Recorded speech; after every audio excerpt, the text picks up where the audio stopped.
All right, so section 8.3. So if you remember, I don't know if you can recall, it's been a little while, but we did sections 8.1, 8.2, and 8.5, okay? 8.1 and 8.2 were called arithmetic sequences, okay? And then 8.5 was called geometric sequences, okay, sequences. 8.3, 8.4, and 8.6 are going to be arithmetic series and geometric series, okay? So why did we kind of split it up and then not continue? It's because when you guys take the CASP, they're just worried about, do you know how to identify a sequence, an arithmetic sequence, and a geometric sequence? But they really don't need you guys to know how to find an arithmetic series, the sum of it, and a geometric series, the sum of that. So we don't teach those before the CASP because it's not necessary, okay? But now that the CASP is over for math, now we can continue with other stuff that you guys need to know, but not entirely for the state test, okay? So we're gonna do, I think 8.3, 8.4, 8.6, 8.7, and then I think that's it for chapter 8. Then we move on to 9 and 11, and then we're done, okay? And it's not a lot for 9 and 11. I think it's like 6 total sections overall after we're done with chapter 8. So a sequence, we talked about that before. A sequence is a list of terms separated by commas. So in other words, this right here is a sequence. Okay, 1, 2, 3, 4, etc. Right? That's a sequence of numbers because it's a list of numbers separated by commas. Okay, the numbers don't have to be in order from anywhere. I mean, it can be like -4, -2, 0, 2, etc. Okay, that's also a sequence. Okay, now a series is just the sum of a sequence. So in other words, if I get the list that I wrote up there and I just put 1 plus 2 plus 3 plus etc., that's called a series. Okay, so when you're going to add that sequence together, we call it a series. Okay, and then the same thing with the other one, -4 plus -2 plus 0 plus 2, etc. That's a series.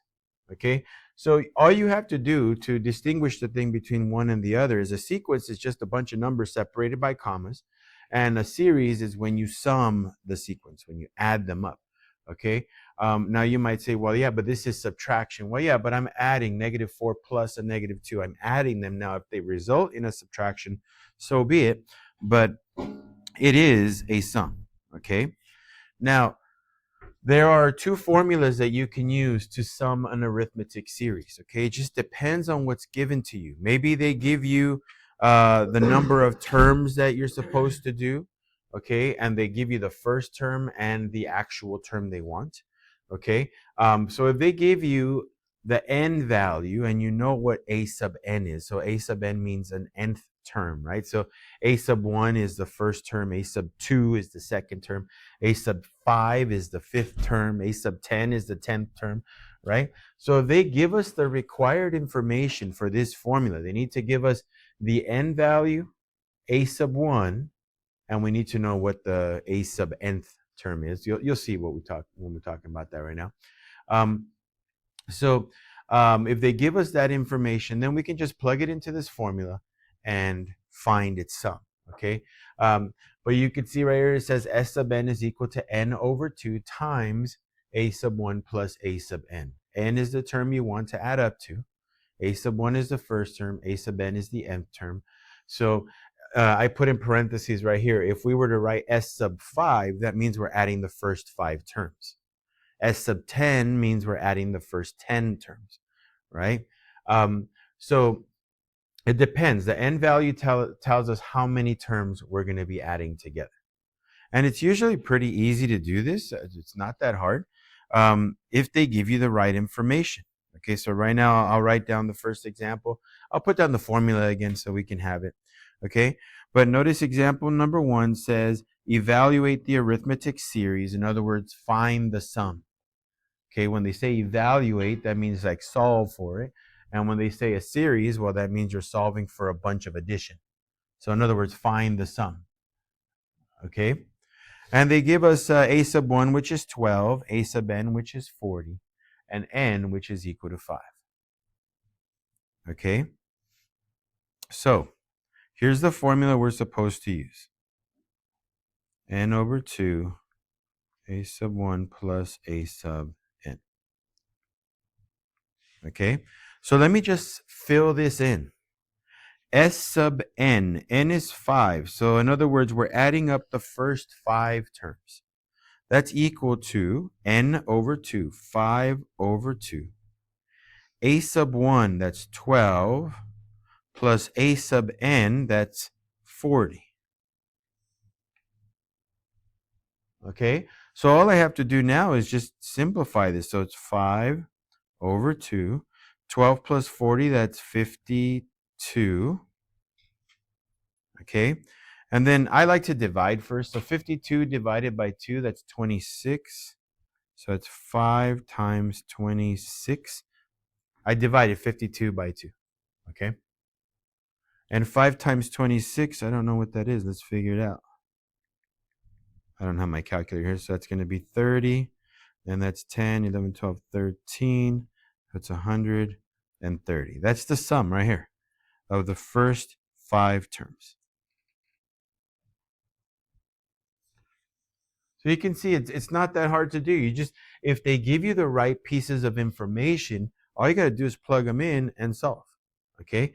It's not supposed to be difficult. Sometimes they don't give you enough information, so there's an alternate way to do it. But still pretty easy as long as you know the formula and you know where to look for stuff.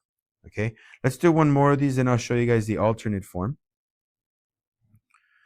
So I want to try to find the sum of the arithmetic series. Okay, so we're going to add this together using a formula. They gave me my first term, which is 9. They gave me my nth term, or my 13th term, if you want to say it that way, right? A sub n, n is 13. So they gave me the 13th term, which is 57. They said n is equal to 13. So I'm going to be adding 13 numbers, but using a formula. Okay? So remember, the formula looks like this. S sub n is equal to n over 2, a sub 1 plus a sub n. So let me just fill in the information. I know n is 13, so it's S sub 13 is equal to 13 over 2. A sub 1 is 9. A sub n is 57. Well, that's 13 over 2. 9 plus 57, that's 66. Okay, 66 divided by 2, that is 33. And 33 times 13, so that's going to be what? We got 9, 9, 3, 3. So you're adding these, right? So it's 9, 12, 4, so 429. That's S sub 13. So again, this isn't difficult if they give you the right pieces of information. But you guys know they don't always give you everything, right?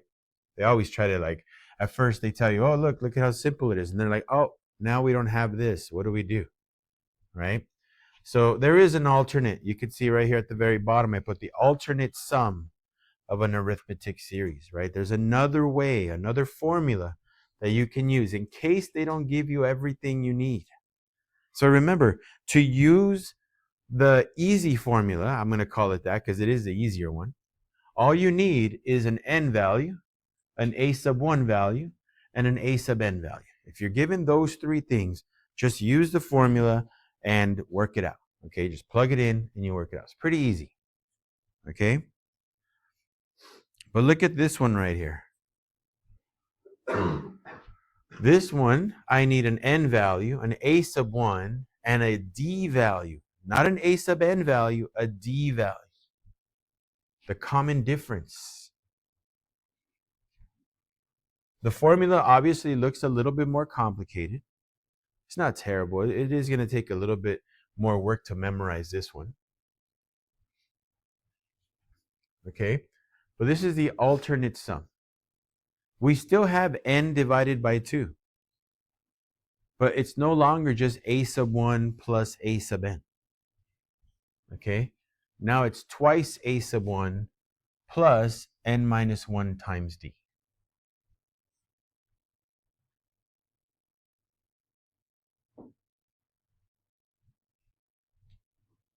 You'll know you have to use the alternate series, the alternate sum, because they're going to give you a d value in the problem. So notice how the first example right here, example number 2, evaluate the arithmetic series, finding the sum. They gave me a sub 1, they gave me n, but this time they didn't give me a sub n, they gave me the d value, right?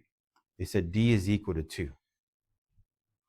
So when I see that value, d equals to 2, that means I cannot use the original formula, the n over 2 times a sub 1 plus a sub n, because that doesn't have a d value. But the alternate sum does. Okay, so let me go ahead and use that formula, and we'll just kind of fill in the information. So s sub n, that's s sub 50. That means we're adding 50 numbers together, okay, but using a formula. That's going to be 50 over 2, that's n over 2, times 2 times a sub 1, that's negative 6, plus n minus 1, that's 50 minus 1, times d, which is times 2. Again, it's not that it's difficult to use this formula. I'm just plugging stuff in. The hard part is remembering the formula, okay? But once you have it, it's not like, oh my gosh, it's too hard to do. It's just simplifying, right? So 50 divided by 2, that's 25. 2 times negative 6, negative 12, plus this is 49 times 2. 49 times 2. So this is 25 times negative 12 plus, what's 49 times 2? That's 98, right? 98 minus 12, so let me see, 25. 98 minus 12, that's going to be 86. Again, calculators be useful. I don't have one on me, so that's why I'm doing this by hand. So 25 times 86, let's see, 86 times 25. So we have 5 and 6, that makes it 30. 8 and 5 is 40, so that's 43. 2 and 6 is a 12. We carry that 1 here, so that's 16, and 1 is 17. Add these together, so it's 5, 7, 11, so 2,150.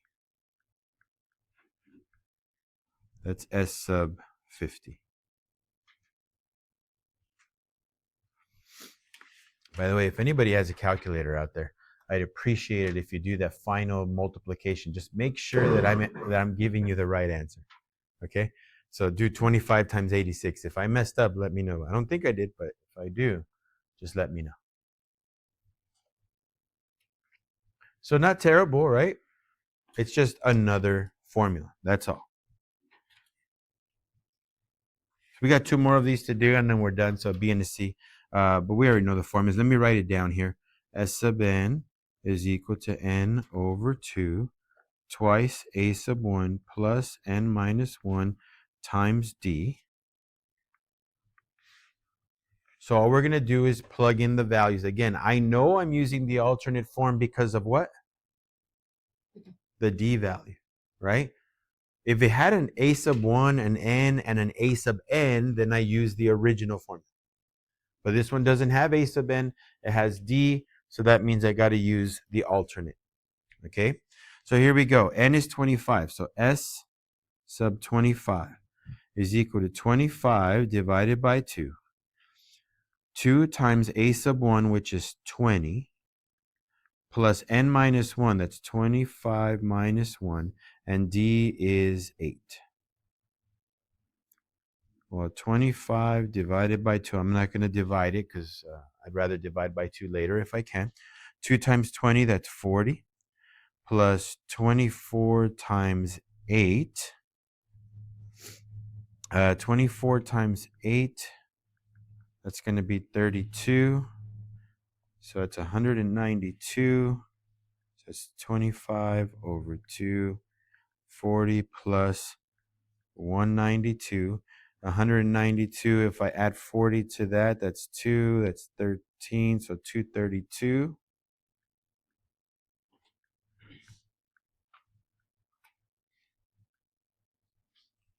Okay.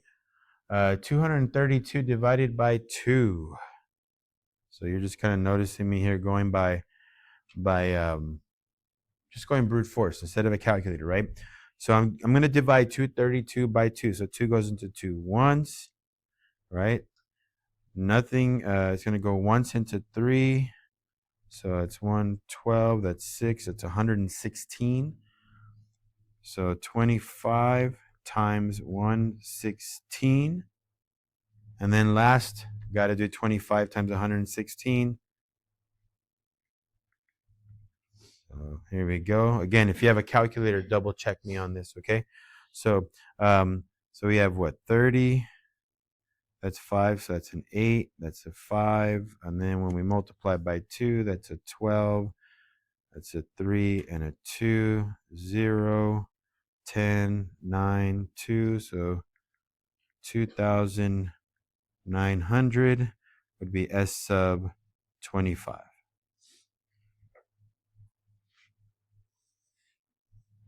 So a lot of scratch work on that one, but you don't need to do that if you have a calculator with.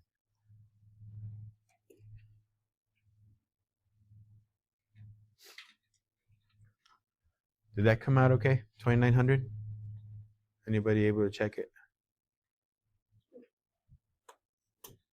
All right, so here we go. Last one. Let me have you guys check this one out really quick.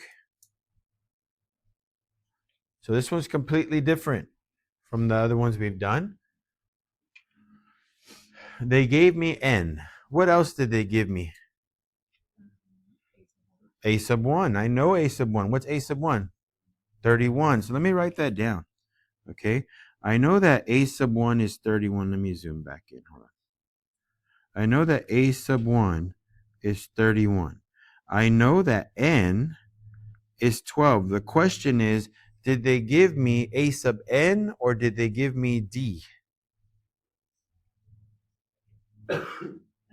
A d value, because a sub n means the 12th term, right? A sub n, if n is 12, do I know the 12th term? No, I only know a1, a2, a3, a4. Okay, so then I could figure out the d value though. What's my d value here? 10, right? Every time they're adding 10. So I can figure out the information based on what's given. And now I know I have to use the alternate form, right?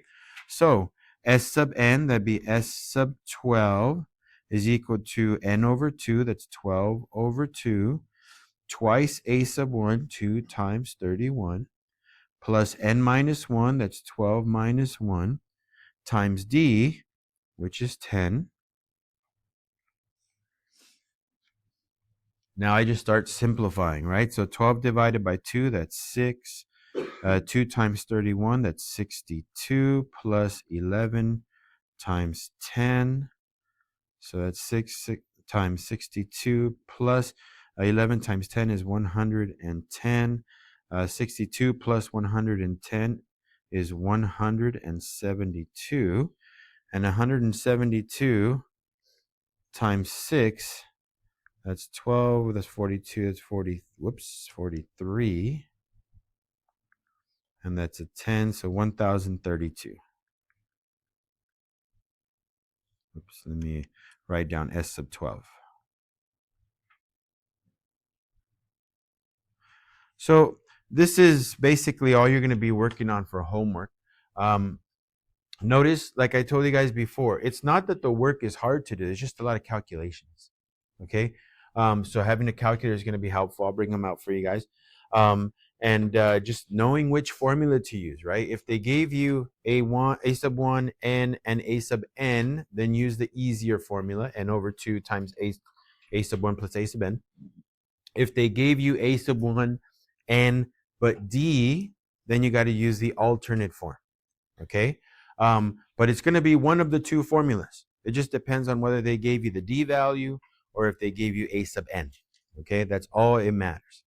So pay attention. Now, part C, I gave it to you guys on purpose because sometimes they don't give you everything like specifically, like obviously, they don't give you a D by writing D equals to something, but you can figure stuff out sometimes, right? You can figure the D value by looking at the change in the arithmetic series. Okay, so let me go ahead and pause this thing. I'll bring out calculators for you guys and give you guys your homework. Where is this?